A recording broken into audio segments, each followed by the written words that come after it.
This is the Freeheel Life Podcast, episode number 57.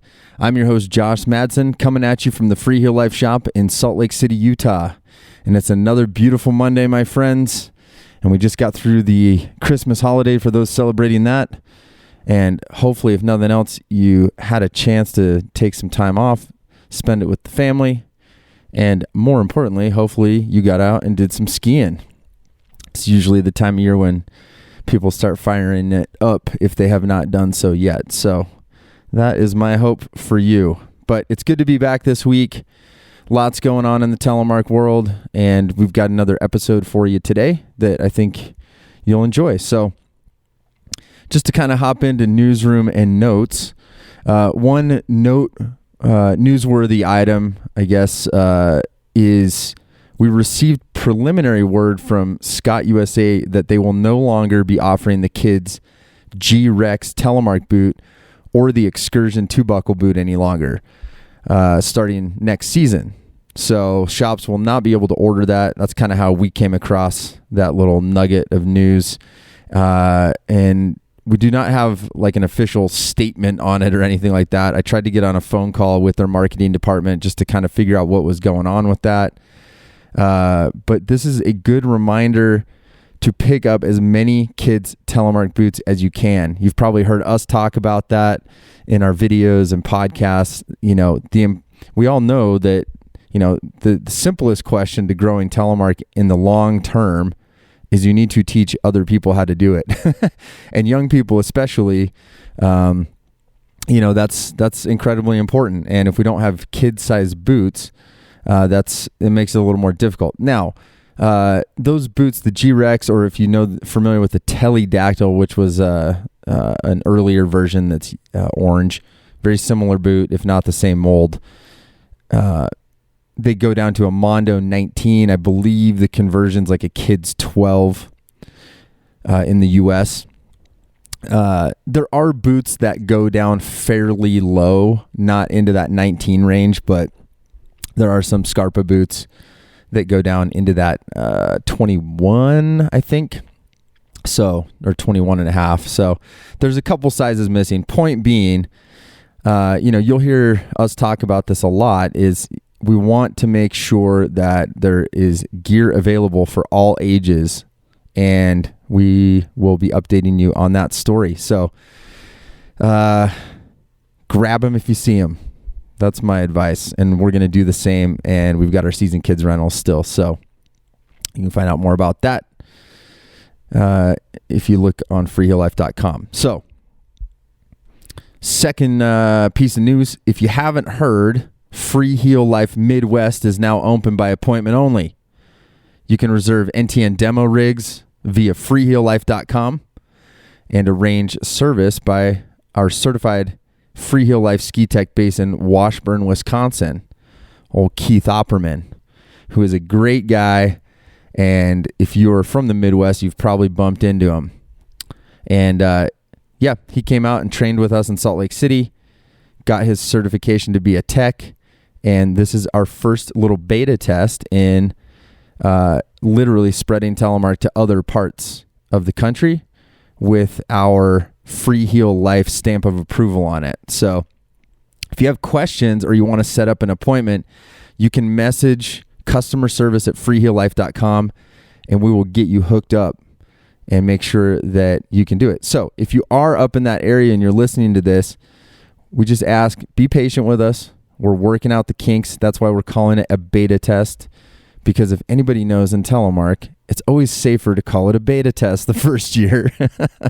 Because there's going to be little kinks we got to work out, and we want to make sure that, you know, we're figuring this out so that we can do it elsewhere in the future and make it work. So thank you for your patience. Thank you for your support. And most importantly, thank you for your enthusiasm. It's been pretty overwhelming to see how stoked people are to see that coming up to an area nearer to them, even if it's hours away from them. So thank you very, very much for all that support. As for news at HQ, at the headquarters in Salt Lake City, we have Majo from the M Equipment back in stock for all you tech toe NTN lovers out there, both large and small. It's been an incredibly popular binding amongst the Tecto touring crowd and some resort skiers as well. It's got a really great release feature. I would highly suggest, if you're interested in Majo or Lynx, or any of the Tecto bindings, dig back through the podcast episodes. Some really good breakdowns with Craig Dostie and Taylor Johnson, and also over on telemarkskier.com.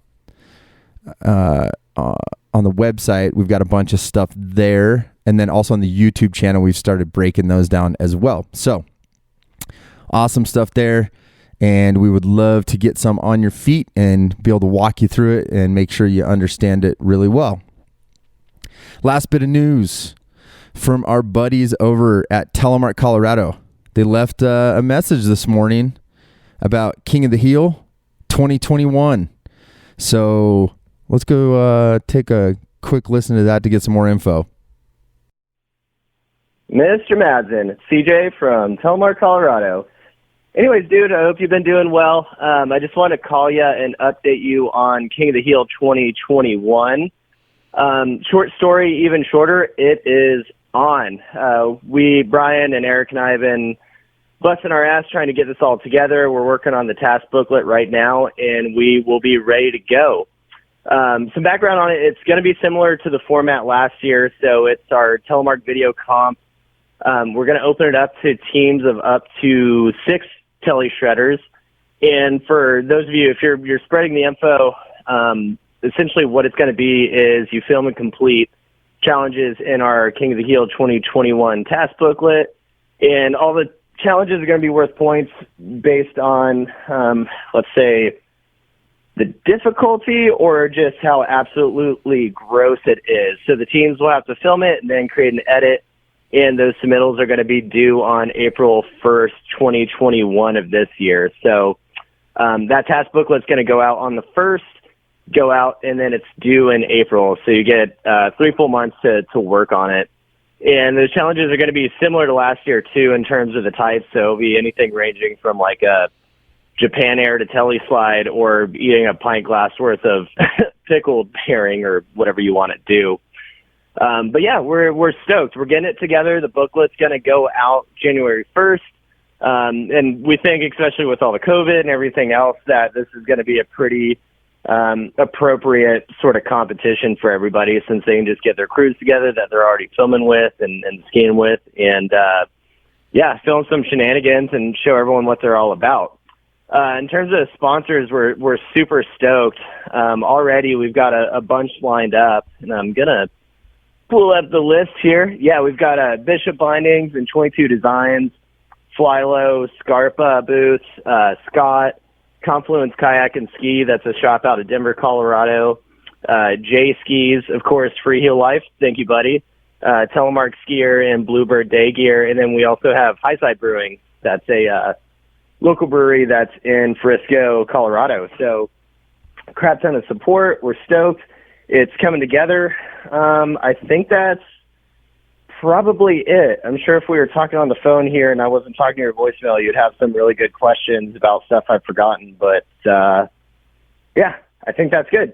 Anyways, dude, I hope you've been doing well. We're super stoked to get this out. And, yeah, I'll be sending you the task booklet info here in the future. All right, later. Josh, it's CJ. I realize I forgot some pretty pertinent information, the most important being winning. So there's going to be 2 ways to win for the King of the Heel 2021 comp so far. The first one is going to be the named and established King of the Heel, which is going to be the most points scored in the team submittal. So last year, Ham Dog 2069 took that one. And the second way to win the second grand prize is going to be the We Care Award, which is essentially going to be a voter's choice. So we'll get the submissions on April 1st. We're going to do a online video premiere, and then after that, we're going to open up all the submissions to 1 week of voting.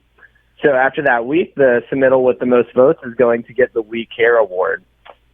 For people that either, A, want to refresh their memory from last year, or B, have never seen this competition last year since 2020 was the first ever, what they can do is go to www.telemarkcolorado.com/KOTH, and not only will they see Hamdog 2069 and Telemonte, who had the We Care Award last year, but they'll get to check out all of the submissions from last year so they can get kind of a feel and a flavor of what these submittals were looking like.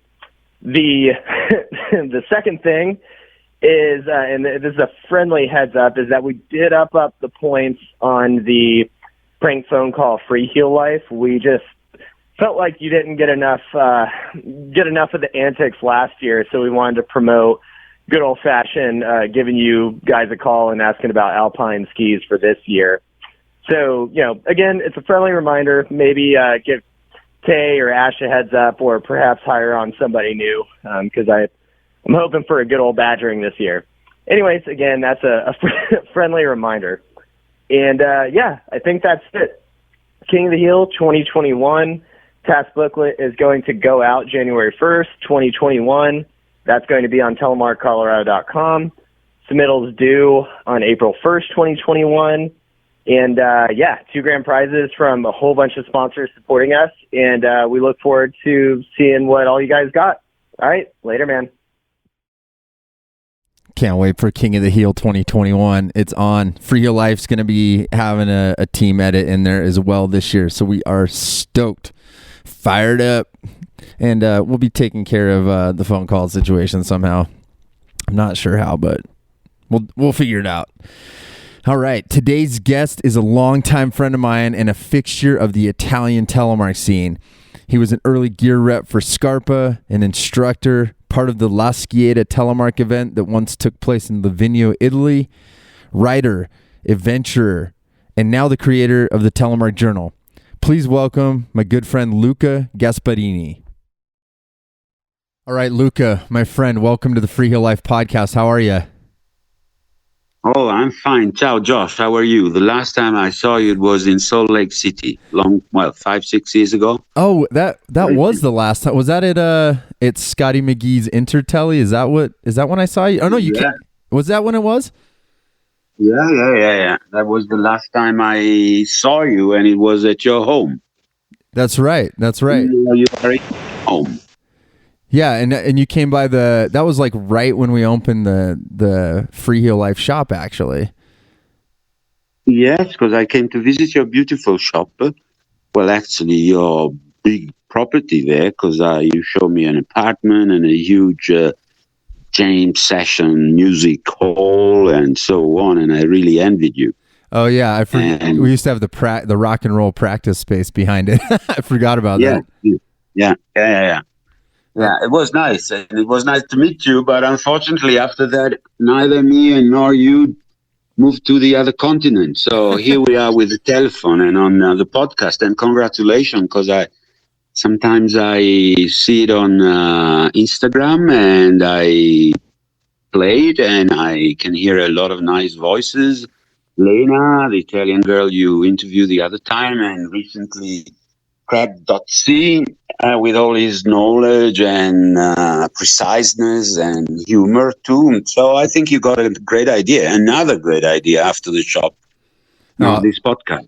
Cool, man. I'm glad you're checking out some of that stuff. And yeah, Lena, that was fun to talk to her and kind of get to know some more people that are in that area of Italy. I love that. And so you're still in Livignio, right? Yeah. I was born in Milan, but my parents, they always had a house here, summer and winter house for holidays. So since when I was 4 years old, I got used to come here and spend summer and winter. And that's the way let's say I fell in love with the valley, or I found myself very well acquainted here, because the mountain is small. Well, it's not a huge place like Chamonix and so on, but the mountains here and the valley, as if you remember, it's mellow, so you always have a good skiing. We have a lot of snow normally all the time. It was a very peculiar geographical situation. The valley of Livignio is neither south or north of the Alps, it's exactly in between. In fact, the river here flows north, doesn't go to the Mediterranean. It ends up in the Black Sea. Oh, wow. And this means that we catch some low pressure from north as well as some low pressure from south. And what was probably 200 years ago as a disgrace, these very harsh winters with lots of snow and very cold. Nowadays, instead, it's a bonus because we have a lot of snow. They can shoot snow very early normally. And so I was from Milan. I studied in Milan, but then when I was halfway through my university, I decided to not to stay in Milan, but to live in Livignio, study in Livignio, go back to Milan to pass exams. And since then, I decided to live here. And that's amazing. So what year did you start living full time there? When I've never really lived full time here because I've always been running around doing different things. After the army, because it was compulsory in Italy, I actually went to Canada as an Italian rep. I bought a square-back Volkswagen and I crossed from Montreal to Vancouver with this huge bag. And funny enough, the bag was filled up with Scarpa boots, trekking, hiking, climbing. And there was also one shoe. At those time, I didn't know anything apart from an historical part, what was Telemark historically. There was this ugly shoe with this duck bill in the front. And funnily, when we ended up, because I was with a friend, we ended up in Vancouver, we didn't really sell that much, because you can imagine somebody coming from Italy knocking at your door saying, "Hi, I'm here to sell boots, down jacket stands," and you say, yeah. And that's awesome. yeah, so after 15, 20 days, I don't know how long it took to us, we ended up in Vancouver, and we say, what the hell do we do? Because we have this fantastic sample of Scarpa, plus we had a bicycle by Guerciotti, a very famous Italian brand, and we had down jackets and tents made by another company. But by the way, we went to the International Italian Trade Office, and we said, can you give us some addresses of distributors of equipment for the mountain here? And they gave us the address of I forgot the names because this is about 40 years ago, two old nice gentlemen. They were actually the first Canadian importer at a certain point, because after then I quitted that job. So we ended up to this office with these two nice gentlemen, and they said, yeah, we were the former distributor of Reichler, but now Reichler took the distribution away from us. So we're definitely looking for a line. And we said, here it is, it's Scarpa. Wow. And then they picked up this boot and they said, wow, but do they do also Telemark boots? And we said, yeah, they probably do. And and actually after that, they started distributing Scarpa in Canada. And but finally, there was this Telemark boot, which I didn't know what to do and what was it. And it actually looked pretty ugly at that days. And nowadays, instead, it's the best boot all over the world, these leather boots. What do you think? Oh, absolutely. Well, so you're saying that was about 40 years ago. So it was probably, do you remember when the Fabiano were importing down in at least in the US? I guess sounds like somebody different in Canada at that point, but there was a family or a company called Fabiano, and they were importing those same leather boots. And it's funny because they actually would put a Fabiano patch over the Scarpa imprint. Have you seen that before? Yeah. I think that it was I think you know that in the end, Fabiano and Scarpa, they had a bit of a problem and they separated. I don't know how. I think that those years I was there, the fight or the friction was starting. So, but I was miles away from anything regarding Telemark. So I saw the boot. I said, what an ugly pair of shoes. But it was good because in the end it attracted the attention of this Canadian distributor that they actually went on for quite a long time. I remember that they were in a road called Adanak, the opposite way you read Canada. Oh, That's funny. I remember. In But very nice. Vancouver is where that In was. Vancouver. Yeah, that was in Vancouver. So you weren't even a telemarker back then. No, I was a happy young at the end of university student. Just came out of the army. Luckily, I was sent in Courmayeur on the Italian side of the Mont Blanc in fighting for the Italians, guarding the borders, doing nothing actually, like the army. It was in Italy. Maybe now being a professional thing, it's more serious. But by the way, we were just skiing and climbing and skiing. We were in a barrack where only 25 soldier privates were. We had a sergeant and a tenant. That was it. And 10 o'clock, but we were in La Tuile. Yeah? La Tuile, it's a pretty famous place. You can ski there, and then you can ski down to France. And 8 o'clock, we were locking the gates of the barracks, and we were the king of the whole structure. No officers, no sub-officers. So we had a window. We were jumping out of the window, catch the car, and go visiting girls or girlfriends, and so on. So I was there skiing and climbing for a full year. Then when I left, I met a guy there, and he said he was in Canada the summer before, and and he said, well, I was there, and a lot of shops saw my climbing gear and my climbing clothes, so I think we can put up a small company and try to pick up some other Italian manufacturers and get their samples and go there, and it will be fantastic. It has been just a long, fantastic trip from east to west, but not very successfully from a business point of view. Because as I said, we were knocking at the shop door and say, hello, we come from Italy. We have these boots. Would you be interested? Well, let's see the boots. Yeah, they're nice. When do you deliver them? Well, we will let you know. And those years were the very high inflation years in Italy. So if we were saying this boot cost 100 euros, there was not the euro those days.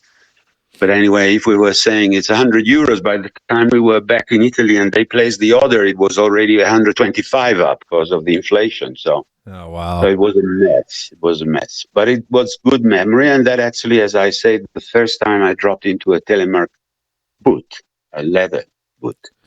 So you were already a skier, obviously, in the army, and then so now that you had seen these Telemark boots, was it when you got back to Italy that you actually tried Telemark, kind of because you were involved with Scarpa, or how did that all come about? Well, no, it's a bit different. When I came back, I decided that job, that little company I put it up with my friend, wasn't my work, my business. I'm more of a kid or a player, nothing very serious. So I went to this friend and I said, I quit this job and I better go back to Livignio and go back to skiing. This is also a bit of an answer regarding what you asked me before. I had never really settled down in Livignio full time. Yeah, there have been some years, but I've always been running away. I like to move. I like to go around. By the way, I came here, I started my profession, I finished university, but the place to teach Italian and history at the school here was already occupied by somebody else, so my only option was to teach skiing. So I decided to take skiing as my profession. Oh, I love and that has been till now. And as you know, because you were here in Livignio, it's a very strange village, very, very strange, with a lot of curiosity somehow among the locals, yeah? Shopkeepers, hotel, and so on. People, as soon as they see something and they immediately think, could this be worth for more people to come here, more business, more sales, and so on. So Livignio, for instance, has been one of the first places in Europe, definitely in Italy, where they've organized a snowboard World Cup, but this was before FIS took care of snowboard. So they've always been very open-minded. And a family here, the Mottini, for sure you remember, Rudy Mottini has a shop that sells Telemark Yep. and Yeah. other stuff. His father, who is 90 now, by now 90, he was a bit of a joker, and he put all these kids, there were 5, on one single pair of ski, a long speed pair of ski, fixed the binding on them, and he began to ski around with these kids, yeah, in a line, the shortest in the front, growing up all the way back to the father. And there was a bit of a sort of a form of acrobatic skiing of what it was called hot dog. And so this Mottini family, Rudy and his brother Mauro and even Simone, who was at the Olympic in Salt Lake City, I think, with the freestyle Italian team, they began to be interested in hot dogging, what it was called, how it was called. And in fact, they organized some competitions here. This is always before FIS took care of these disciplines, yeah? Is this like 1970s, 1980s, you think? I think, yeah, 80, 85, something like that. No, 85 FIS reckoned Telemark, I think. But anyway, what I wanted to say is that these people, they started traveling around Europe and, of course, the States to follow up the competitions. Then they went into judging. So they had to take courses and they were going to Congress and so on. And I have to say that Rudy Mottini was the first one coming back from the State after a series of competition there, saying, hey, what are they doing over there? It's Telemark, these old ski technique. And because he has a shop, he took back a couple of skis and a couple of bindings and a couple of boots. And this is the way, and of course, once again, the curiosity of the local was suddenly attracted by, okay, it was snowboard last year, let's go for this Telemark now. And that's the way it started. And then, of course, what he found and what we all found was that equipment he brought back from the States was basically all made in Italy, or in Europe, because the boots were Scarpa boots, the binding were, Rotafella 3 pins, and skis, well, those days, the Tua were very, very famous. And, anyway, the first pair of skis he sold, they were Black Diamond. I forgot the name. The first Black Diamond, there were 3 pairs, one blue, one green, and so on.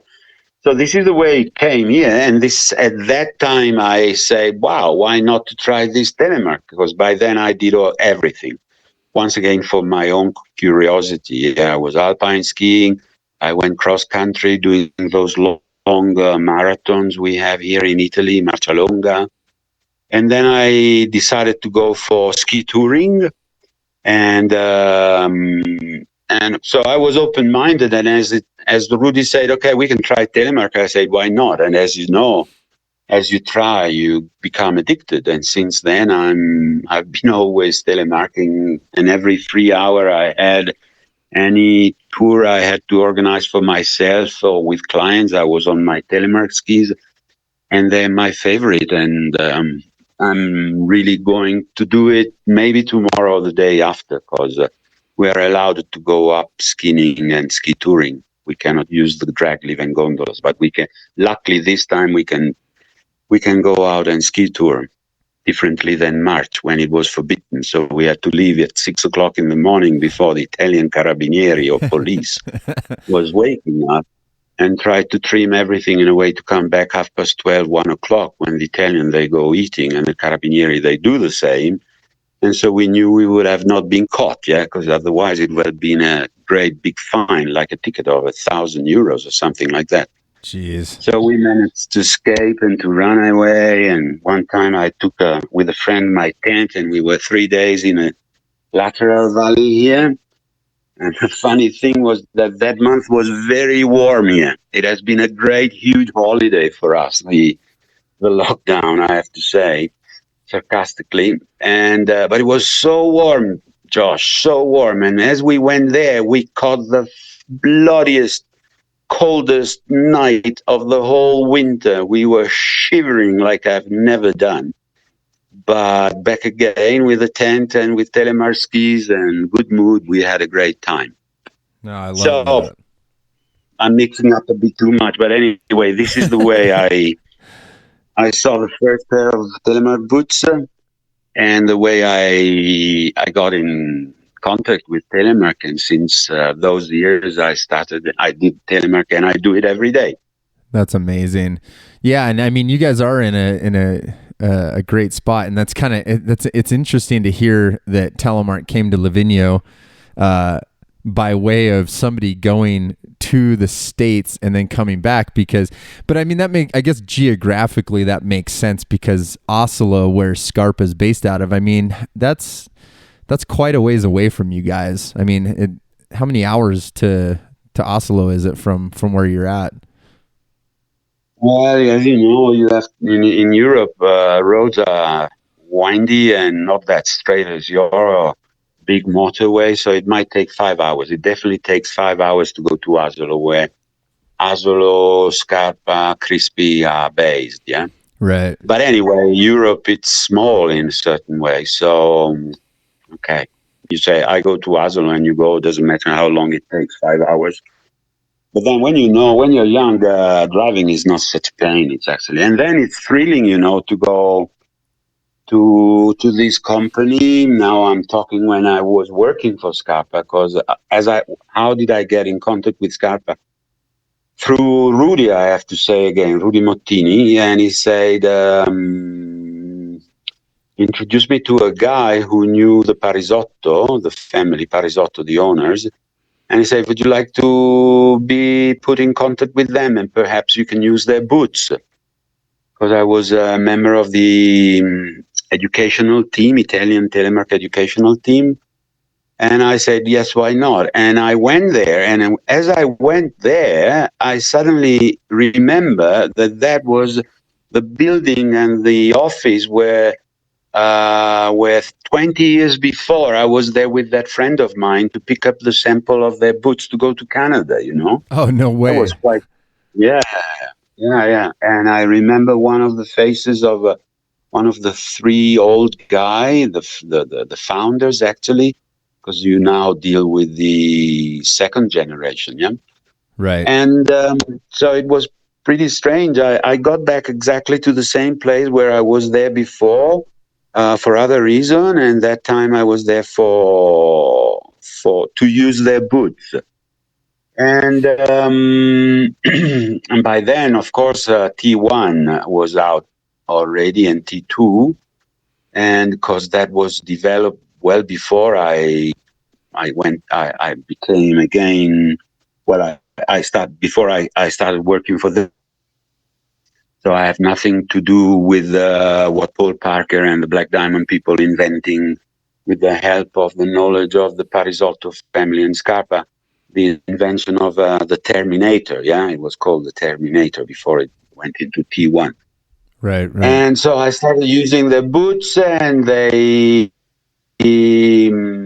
suddenly found out that there was an Italian that knew about the technique, could speak English, was pretty available to be sent to festivals and to other situations. And so I got a contract with them, and I passed quite a lot of technical idea to them. And they have used part of them, just a small part, I think. And that's the way I work for them. I worked for them quite a long time, and then we broke apart because I thought I got to a point where I could sort of be the responsible of the Telemark subject, yeah. And because this is another big problem. This is actually one of the big problems of our love. Let's call it that way. It's the fact that there's not a real technical team working, as far as I know, in any of these family company like Scarpa, Crispy. It's, one day maybe I will write my opinion in the journal, because as you know, I decided to invent this Telemark Journal. The reason why Telemark came back was, for sure, it came back from the States, but it came back from the States because in the States you had no bindings and no boots for ski touring. The days the American, they started telemarking again here in Europe, we were already ski touring with efficient bindings and efficient boots. So it was a sort of a, I don't know the English word, disincronia. There was no synchronization, yeah. Telemark came back because you were not synchronized out in the States with the advance of the ski touring equipment we had here, which was not so sophisticated as it is nowadays, but it was already a lot better than what you could find out there. And then there's another very important subject, which is a little bit related with the story I was telling you when I was in Canada selling stuff and there was big inflation. Can you imagine the fortune of an Italian boot producer to have some crazy American coming saying, you have to do this. Means you have to make a mold, you have to inject plastic, the boot has to be like this, and these are the criteria of the boot. And Italian those days, we were really, really eager of getting high value, like dollars and so on. So can you imagine those days 40 years ago, a bunch of Americans coming saying, boom, these are the blueprints, you have to do this. Okay, we do it. And those days they had no responsibility about what came out of the mold. This is a huge advantage. Because it breaks. Well, gentlemen, you came from the state, you told us to do that, and if it breaks, it's your fault. It didn't break, it's just an example. But nowadays, it's a lot more complicated because Scarpa as well as Crispy, but let's talk about Scarpa because I know Scarpa, and I use it as an example to describe the way Telemark came back to Europe or around the world. Another great jolly was this, American bringing dollars, bringing blueprints, saying, do this. They were doing it, put the boots in the box, send them to the States or to Scandinavia, finish. Accounting the dollars, dollars against liras. And those days, the lira was worth almost nothing. And so it's this kind of situation that they work magically in a certain way, but they work with no interest. Like, it's your responsibility what you say. If it breaks, it's your responsibility. Nowadays, instead, because as you know that for sure, since a long time they have an American Scarpa USA, they become much more independent, wisely, and I think that they were already ready to do that. And but now I have the feeling, I'm not working for them since quite a long time now, 6 or 7 years, so I don't know anything apart from some good friendly contact I have with them, but or some of them. But I have still the idea that there's not a Josh Madsen saying this has to be the boot. It must be done this way, full stop. It's Josh talking, it's me talking, me not anymore, but somebody else. And so it's, in a certain way, it's a bit of a tragedy because you see nowadays every big boot producer, binding producer, even Pierre Moyad, of the major, see what a great product he has done. But he has done it, and when you... Yeah. I was just going to say, so I mean, really, you're kind of getting the point I think you're trying to make is having input from people that are around the subject matter of telemark, obviously is an incredibly important part of the growth, right? Like the more experience we have as a group, getting that input to the producers of the product, like you're saying with Pierre, it's, his ability to create a product close to the customer is, because he's, one, I think he's small, which makes the business more flexible and agile in the ability to make what maybe the customer's looking for. That's kind of what you're saying, correct? Oh, yeah, partly yes. But what I wanted to say is that Pierre is an engineer. He's a mechanic. He's a businessman, and he can put all his knowledge. Of course, he will probably ask for him advices to athletes, to skiers, and so on. But he's the man. Yeah, he's the person in charge of the project. Instead, in this company, they have Italian Scarpa and Crispy. I hope I will not say something not true. Eventually, they will be able to object because it's not an offense. But there's not a person that you might be introduced to because you're a Josh Madsen, the great American skier, and you say, "Okay, Josh, you talk with this Mr. Smith or Mr. Giovanni, Italian." Who is the responsible? He is at your disposal. You can talk to him. You can tell him whatever you want. He will appreciate it, but he will filter the inputs, the feedback from you. He will filter them and use the one that works well for the project, for the company. Because when I was working for them, just to give you an example, and there were people saying we need a third buckle on the boot, on the T2. The T2 had only two buckles, yeah, one around the cuff and one down on the shell. And they wanted these. And somebody felt they needed this third buckle around the ankle, yeah.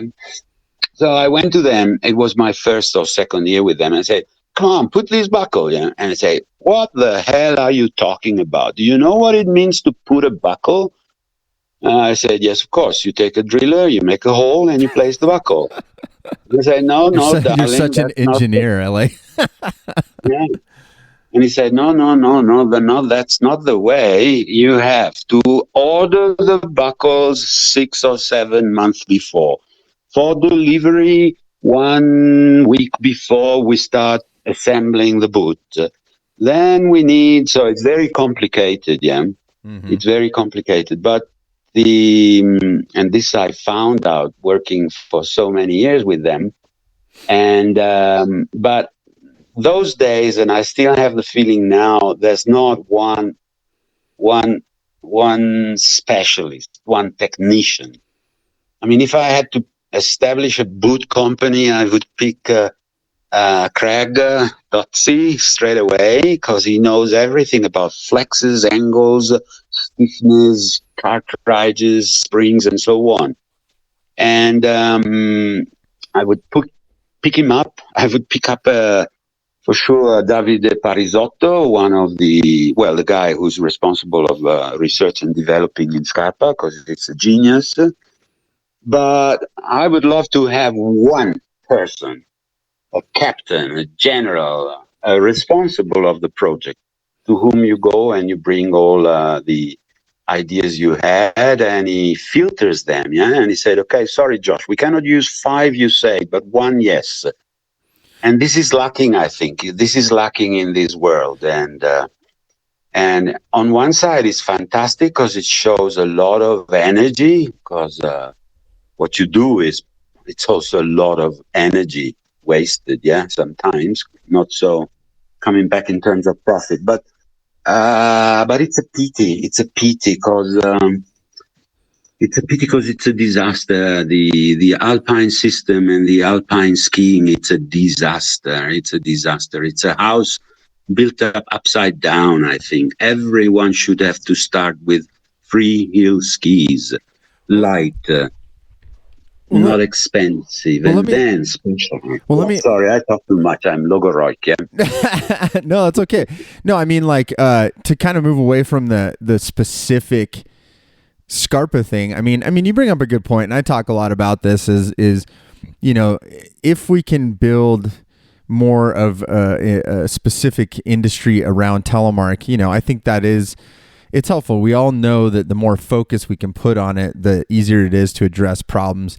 The argument's always, the money. But I'm curious. So aside from Scarpa, Crispy, Scott, I'm just curious in general terms, like what boot are you imagining in terms of, you've been a telemarketer so many years, and in Italy, because I know sometimes Europeans look at it a little differently than we do over here, but I'm curious where do you think the boots need to go just from your perspective? What's the next move? And I'm not talking about a specific company. I'm just curious what your thoughts are in terms of features. Yeah. Okay, well, let's say that I'm 68, first of all. So you're a young man. Well, I'm young, yeah. Thank you very much. I owe you a beer.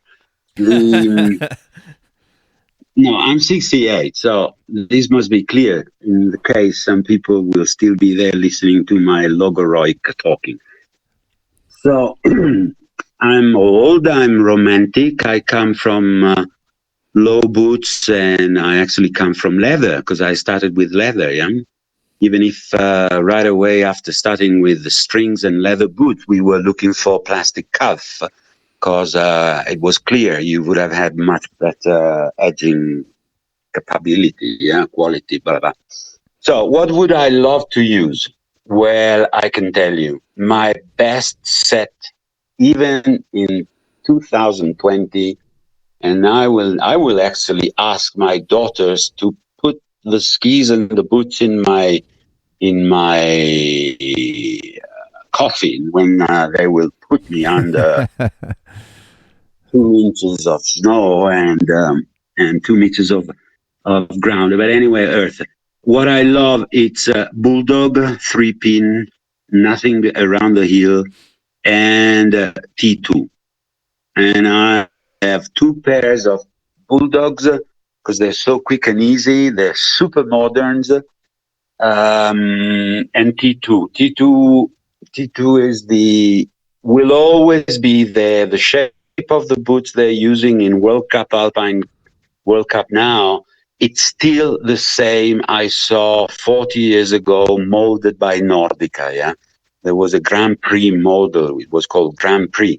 The shape is that. You cannot make a car with 4 wheels on the roof and the roof under the car, The car is a car, 4 wheels and a chassis and so on. So the structure of the boot is that. What I would love to see, it's a slimmer boot.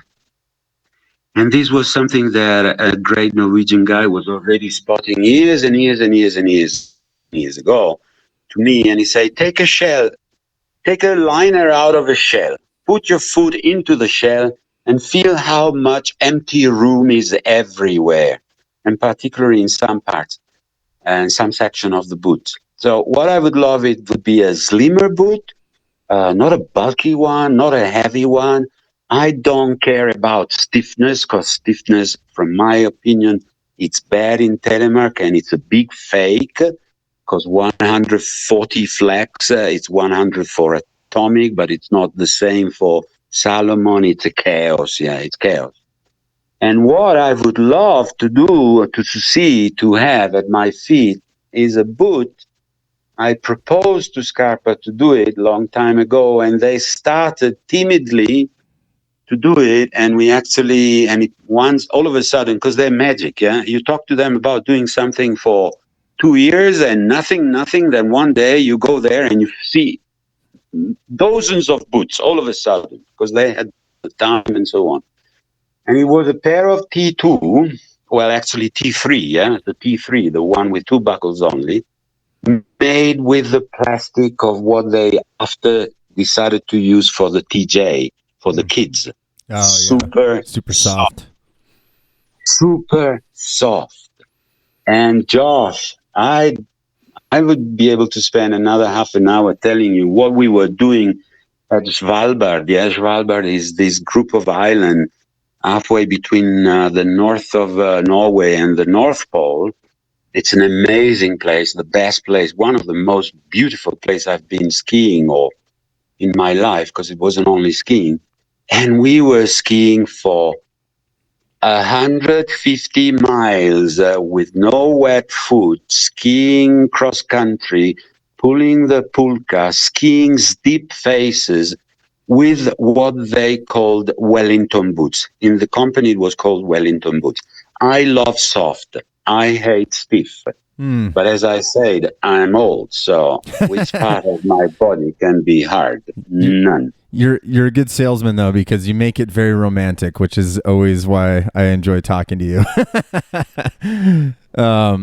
No, that's cool, man, and I like hearing where you're at too. And I think that's the thing with telemarketers is there's a wide variety of people and needs, and probably not enough options. So, okay, real quick, before I forget, I don't want to sidetrack. I know we kind of went down the gear route, but I wanted to jump back real quick because I want to hear one thing I was really interested in talking to you about was when Telemark first came to Livignio, and you talked about how infectious it was, and we all become addicted to it, and we all want to do it.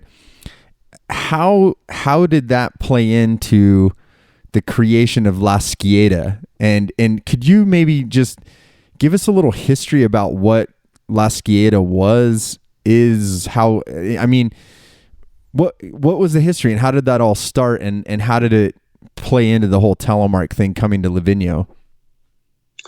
Yeah, okay, I will try to be short and answering your question, and then we stop talking about the past and we talk about the future, because the future is, at the moment for me, is this Telemark Journal. Oh yeah, we're gonna get to Telemark Journal. I know you were back in La Skieda. Part of what I want to make sure you're one of the few people that will have a good history of that. So the way the Skieda, it's fortune all the time. It's a synchronization of little events that all of a sudden, potentially, they can let something blossom up like La Skieda was. So a lot of locals, young guys, me at those days, we were trying to ski Telemark, yeah? We were trying. It was fantastic, yeah? Because it was good fun. It was great fun. You had no idea what you had to do. But we were all enthusiastic. And when then we decided, okay, why don't we organize a weekend here in Livignio? Those days, there were some style races in Italy. Timidly, there were some ski area that they were organizing style Telemark competition. So you could go there. There was a jury that was watching you, and they were evaluating your style and your clothing. And that was the first kind of competition we had in Italy here.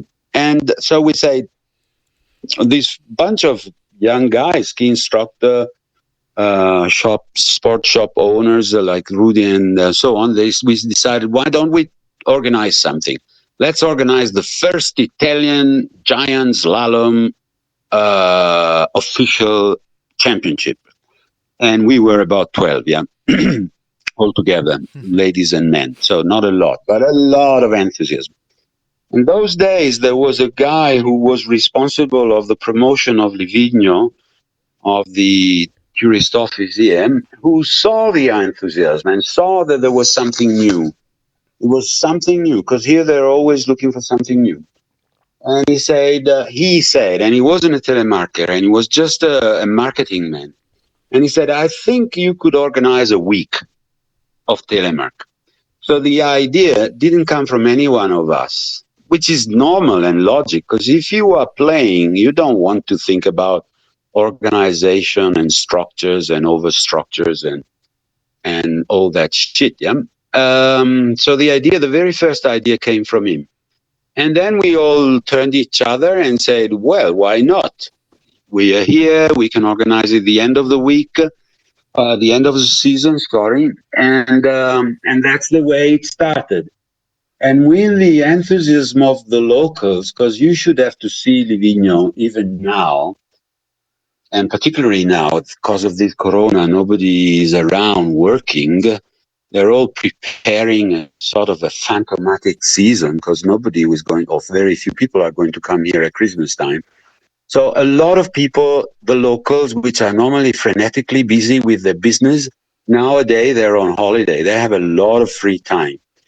And the amount of locals skiing Telemark is uncomparable with alpine and snowboarders. It's incredible. It's so easy. Skiing telemark, it's easy. It's easy. I think it's very easy. Otherwise, skiing would have not started by telemark, would have started with snowboarding or with alpine carving 60 miles per hour skis, yeah?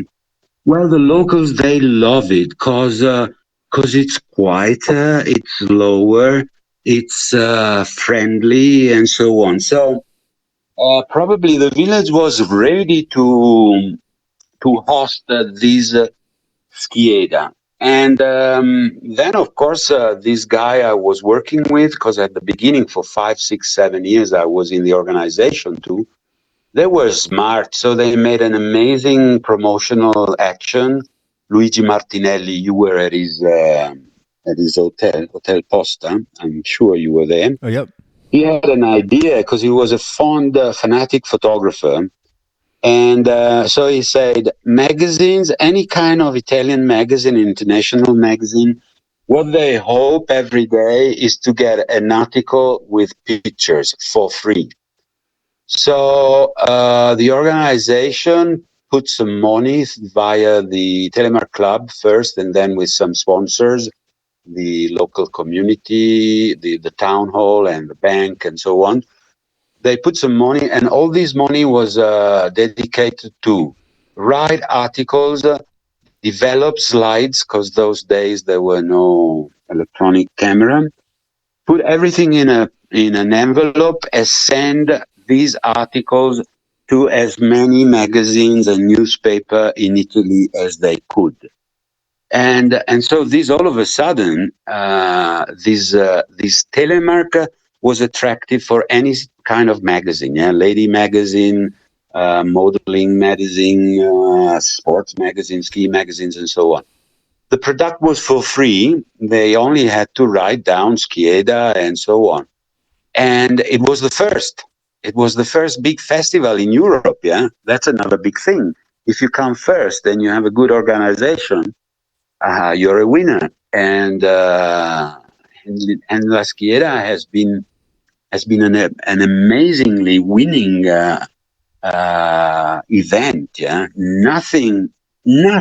This is the point that helps us maybe to go to talk about the Telemark Journal now. The amount of energy people doing Telemark have, it's incredible. It's incredible. See the 22 design people. What did they start? Why did they put so much of themselves? Energy, love, freedom, energy. Skieda was energy. You, with your business, I hope you're successful, but maybe sometimes your bank manager told you, why didn't you open a McDonald's instead of a shop? Yeah? It's energy, a lot of energy. And a lot of energy sometimes makes chaos, of course.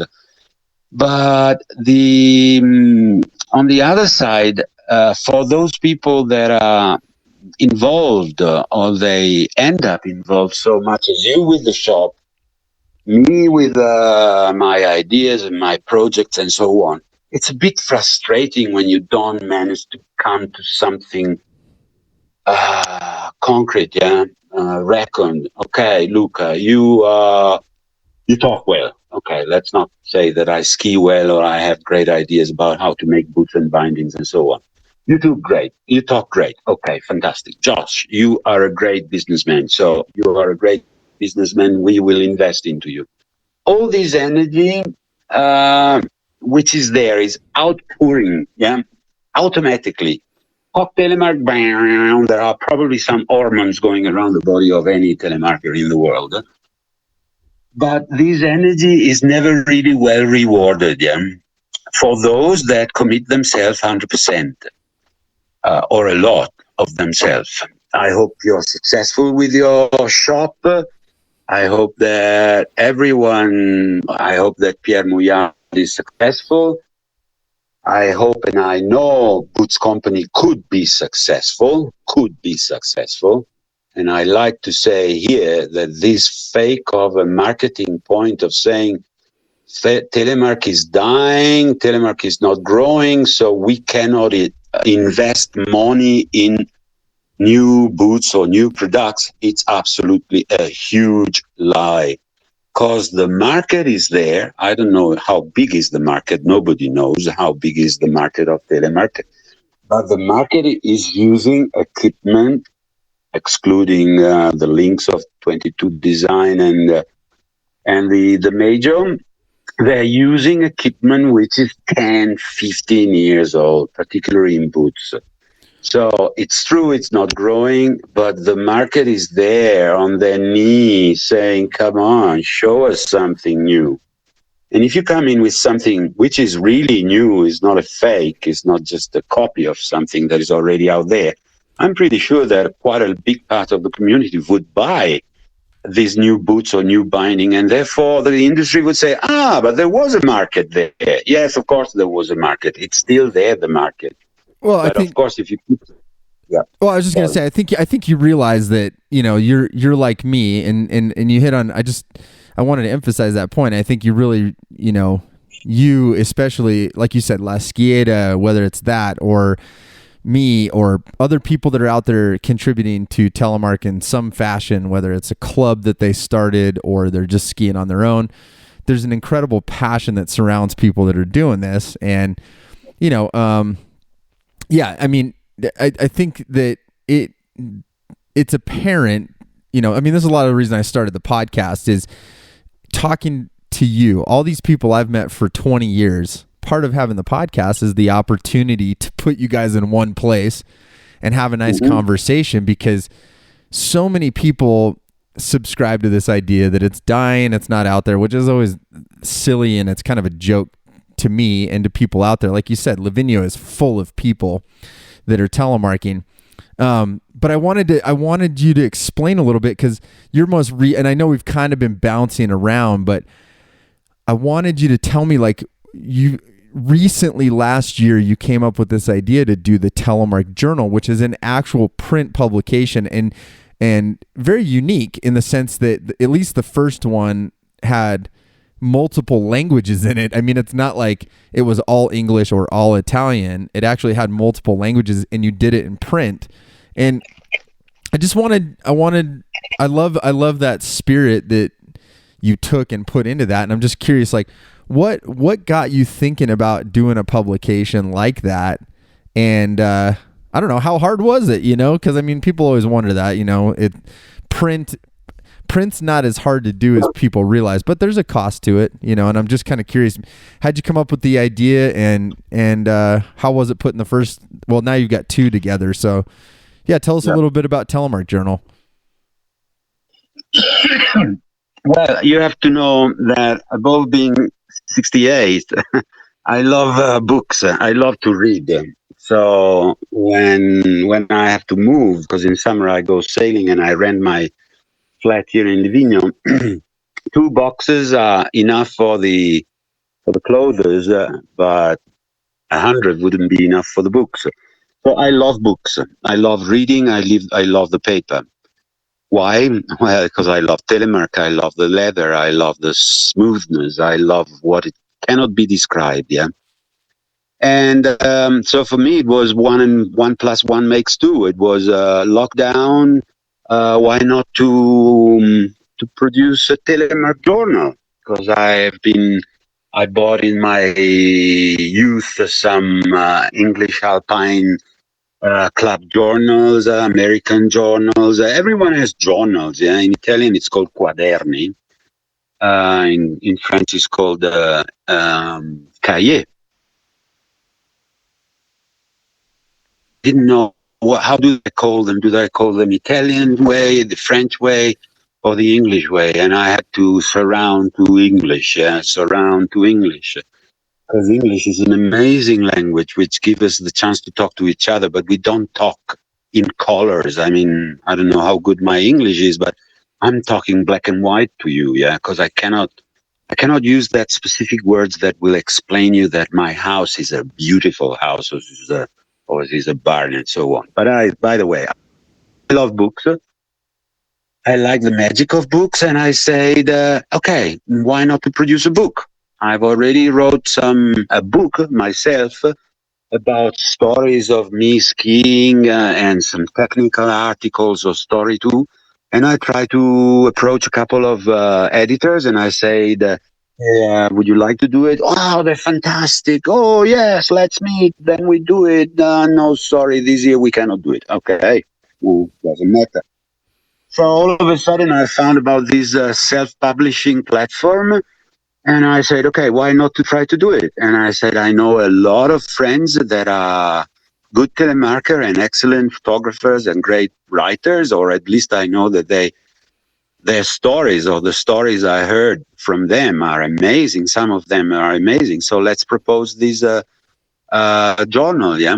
And that way it picked up. Moreover, it was a lockdown moment, March, April, May, yeah. And it was perfect to dream and to put it together and get my daughter, who is an art designer, to get her involved. And we had fights and discussions. And then you end up linking up a lot with a lot of friends you might not have met since a long time or talked with, yeah, like Bob, like John, like now for the second issue, it came to my mind that as well as you, Lorenzo Wursters was here, Ben Dolenk was here, so I contacted them and I said, would you like to write something? And what they write is amazing. It's amazing because in the end, our turns are our turns. And when the snow melts, they disappear. But if you have a book there with some stories, and some of these stories are nice and you like them, you can open the book and read it again in 6 months or next year, yeah? How many books have you read 2 or 3 times? Me, few of them, sometimes 2 or 3 or 4 times, yeah? And so I said, my love is there. It's easy to do it. It's not so expensive to do it.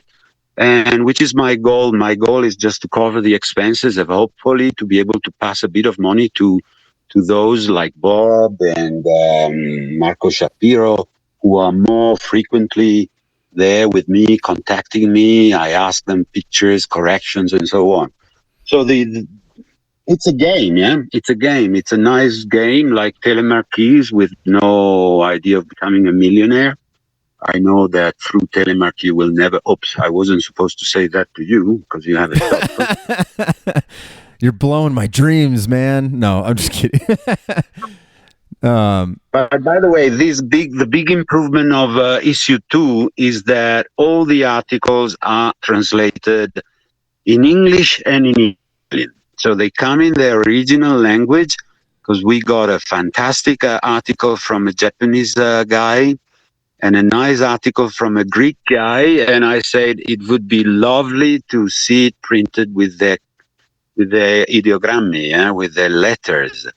And of course, if you open and you come to that article written by this friend Kawashima, you will see a picture. You will not be able to understand anything. I don't know if you speak, well, maybe if you mention sushi, you will be able to read sushi. But after that, every single article has been translated in English and Italian, because I know that the audience is out there, outside Italy, and most of it speaks and understands English. So I thought it was an effort to be taken, and I did it. And just in case somebody that is listening is going to buy the journal, let's make it clear that I translated them using a translator, okay, and then I polished it and trimmed it, because to translate 30 articles in English or Italian, it would be a bit too much. Yeah, that's a lot. Well, and how, so, because you're based in Italy, how can someone order these online? Have you guys set up a website? What's the easiest way to contact you to get a copy of one of these? Sorry, I have no COVID yet. I'm glad. Thanks for clarifying. Well, the way is this: you can pick up a lot of platforms, self-editing platform. I picked up Lulu. It's called lulu.com. Why did I pick it up? Because it was the first one, and I don't like to spend too much time on computers, understanding and blah, blah, blah, blah, blah. So I'm a bit of a, how does my girlfriend call me? Compulsive buyer, yeah, compulsive in everything. So I don't think too much. I like Telemark. Okay, let's go trying. Then maybe I break a leg and I said I took a bad decision. So I picked up Lulu, and now it's pretty simple. If anyone goes on Lulu and types into the searching part Telemark, simply Telemark, you are redirected to where the Telemark books are. And it's Telemark Journal issue 1 and Telemark Journal issue 2 coming up first. And then there are another couple of books, but they are in Norwegian.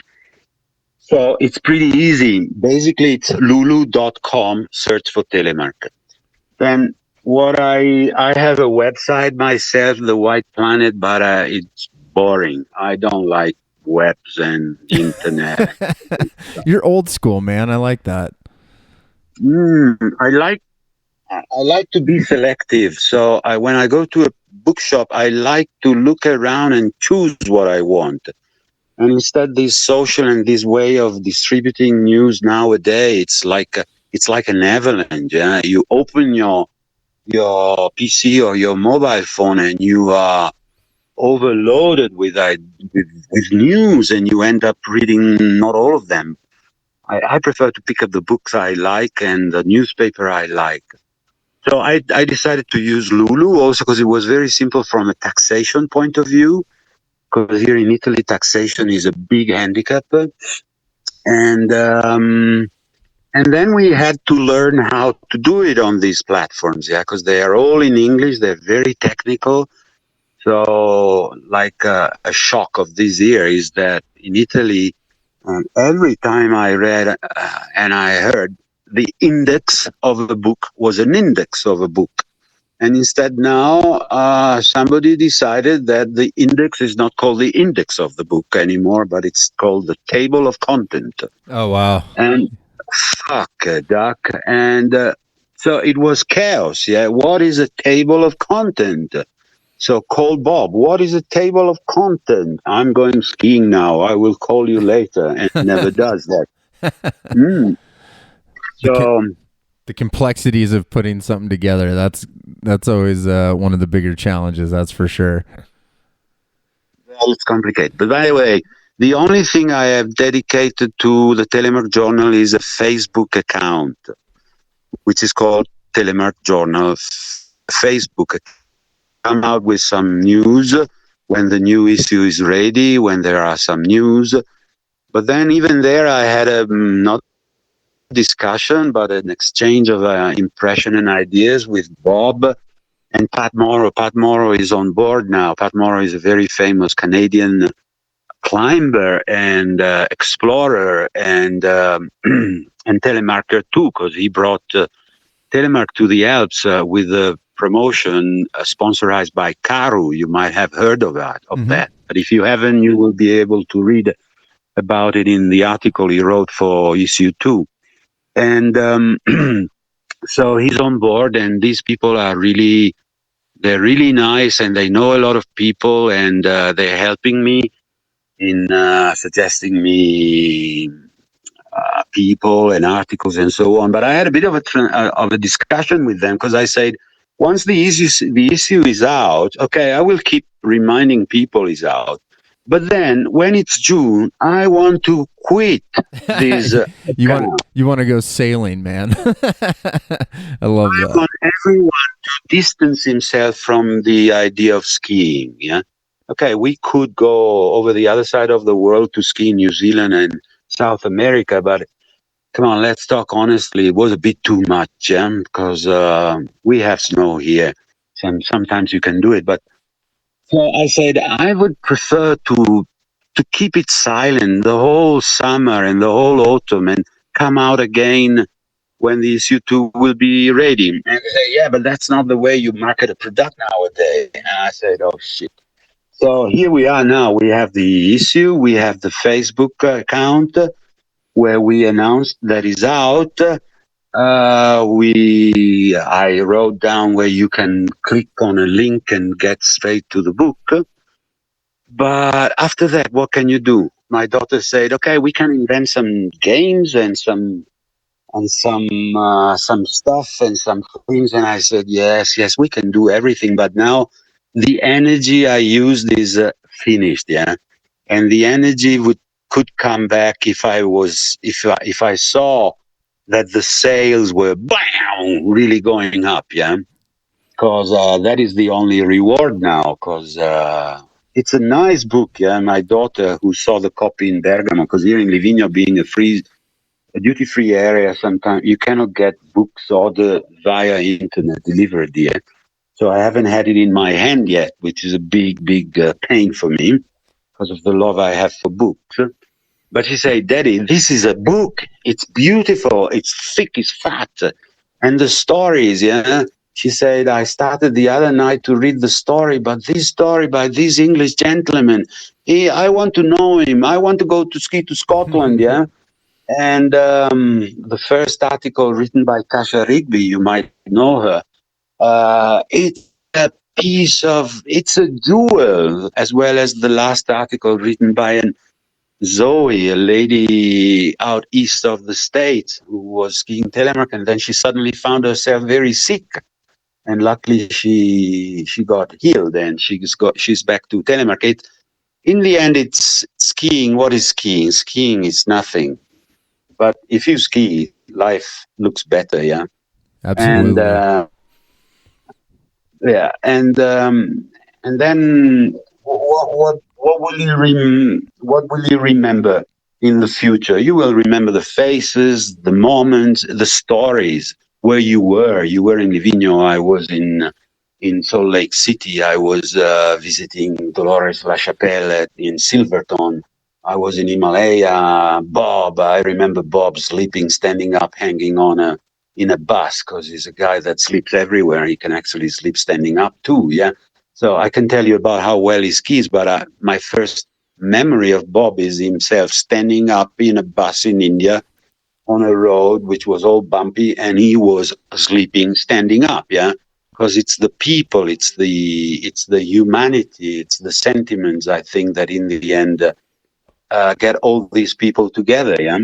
All these people that, like you, me, and Richard Schurf, and well, we can spend hours making names. Yeah? Oh, there's so many people, and yeah, and I'm looking forward to checking it out. I know you sent me a couple copies, and I'll definitely we'll definitely put a link up in this podcast episode so people can find it. And yeah, and I agree. I think, like we always say, telemark and ski experiences, mountain experiences are always, made up with people and memories. And yeah, I'm psyched we had the opportunity to like get on and catch up on all this stuff, because I know you're a wealth of knowledge and history, and I'm glad we also kind of got to talk about, doing the Telemark Journal and kind of the process of that. And yeah, I'm psyched to check it out, man. And hopefully after this whole COVID thing disappears, you and I can go skiing again, my friend.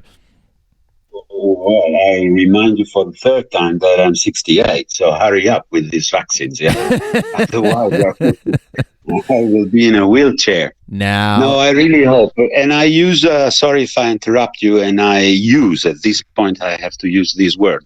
I use the opportunity you give me to talk with youth via the podcast of yours to invite people that are listening to send their articles. Of course, I'm not paying, yeah? It's for free. I got a couple of emails, not more than 4, from people around the world saying, do you pay? And I said, I'm sorry, I don't pay. At the moment, I don't pay. I can pay my daughter because it's her job. And but if you like to write an article, if you have a story, if you have a peculiar story, and there are some really peculiar one, yeah. There's one in issue 2 about a gentleman talking about himself going around in Montana, yeah. And he talks so well about going around Montana. He doesn't talk about a single turn. He doesn't talk about all the common things we have said and we have heard so many times. But Jesus Christ, I was there with him walking and skinning up, yeah? I was there because he's a great writer and the story is a great story. So I invite any listener of this your podcast and this of today, telling them if you like to write and send an article, send it please with pictures. And the only thing I can do is to send you a free copy to you once the issue is out. Everyone that has wrote a story got an issue for free, which is a cost for me. But with few more sales, we will cover those costs. And the extra will be, well, hopefully to pay the best articles or to pay the pro people. Or because this is another great thing, Josh, then I stop talking. You open this book about Telemark without finding one single advertise. It's so peaceful. It's like getting out a gondola and finding a beautiful snowfield with not one single track. Yeah? To pick up something that talks about the subject of our passion without advertising of boots, of bindings, of skis and so on. I think it's so relaxing. It puts you into a very peculiar place, I think. So I hope you will enjoy it. I sent you issue 2 and issue 1 also. And let's go for issue 3. And I can tell you that issue 3 hopefully will be very peculiar again too. Because the subject I picked up, it's an amazing one. I love that, man. I can't. Yeah. I can't wait to see them and I hope all of you out there take, it is a very pure endeavor, and I think we should all take them up on that. If you think you're a good writer, send them some photos, and Luca will take care of you guys out there. Yeah, you too, yeah, Josh. Absolutely. Stop just writing down the bills at the end of the day, how much you earn and how much you went out and blah, blah, blah, blah. Huh? Yep. Start writing something. Yeah? Don't play only music and drink beer, yeah? I'll have to set it down for a minute. But, well, brother, I appreciate you talking on the podcast. And, man, it was so good to catch up with you. And I can't wait. I'll definitely reach out once I get a chance to look through the 2 issues, and appreciate you sending those my way. Right. Thank you very much, Josh. Thank you for all those that had the patience to come to the end of this long Luca talking. And forget Luca, but don't forget the Telemark Journal, please, because there are so many people involved into it that they put their love, and I'm sure that if you send articles, we will be able to feel it and read and catch it. Yeah. Absolutely, man. Oh, thank you, man. Ciao, and until next time. Thank you, Josh. Thank you to all the one that will listen to this, blah, blah, blah, blah, blah. And have a good winter, yeah? Here in Europe, it's going to be a very funny, strange winter, at least till January, because we will be able to see there was snow, but nothing worked, as I said. But hopefully they let us go ski touring. And I wish you the best to you for all the big things you have around there. COVID, this president not becoming a president, and I hope you will be able to keep the ski area open and ski a hell of a lot. We have a lot of snow here, and we cannot use it. Can you believe that? Well, soon enough. Maybe you have to sneak out and get past the Carabinieri and do some skiing. Yeah. That's a fantastic sport. It is the Carabinieri. Oh, man.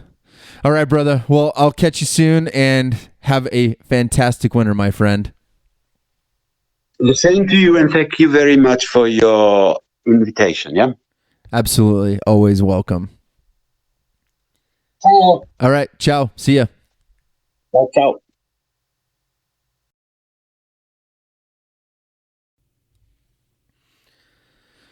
Well, I'm really glad Luca could take the time to meet up with me and have a little conversation.